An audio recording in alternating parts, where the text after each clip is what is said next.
अनुपम हसीन परमोद्वितीय जहान में हर जीवात्मा परमात्मा का ही अंश है।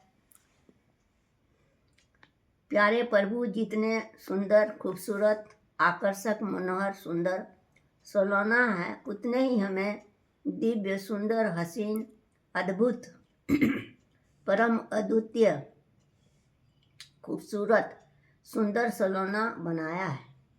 जितनी शक्तियाँ और विभूतियाँ प्यारे प्रभु में पास है, उतना ही शक्तियाँ और विभूतियाँ मनुष्य को भी मिला है।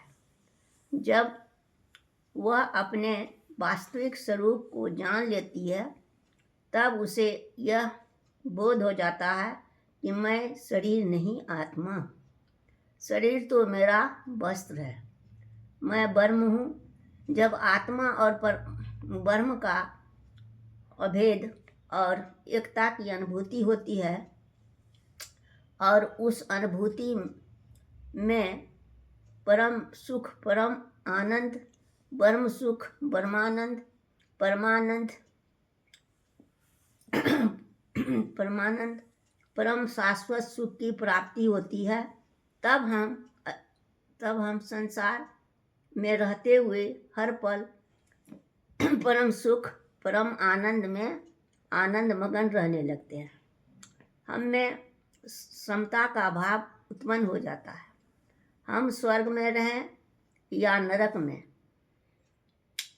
महल में रहें या मिट्टी बने घर में, दोनों में परम आनंद में आनंद मगन रहते हैं। हम पैदल चलें या वायुयान में, रोटी खाएं या 56 प्रकार का सुस्वादु भोजन, हम हमेशा खुश, प्रसन्न, आनंद मगन रहते हैं। हम निज बोध में ही स्थिर रहते हैं। किसी व्यक्ति वस्तु से हमारी कोई आसक्ति नहीं रहती है। न कोई हमारा मित्र न शत्रु होता है। हम सब में उसी परम पिता परमात्मा को देखते हैं और हमेशा आनंदित जीवन जीते हैं।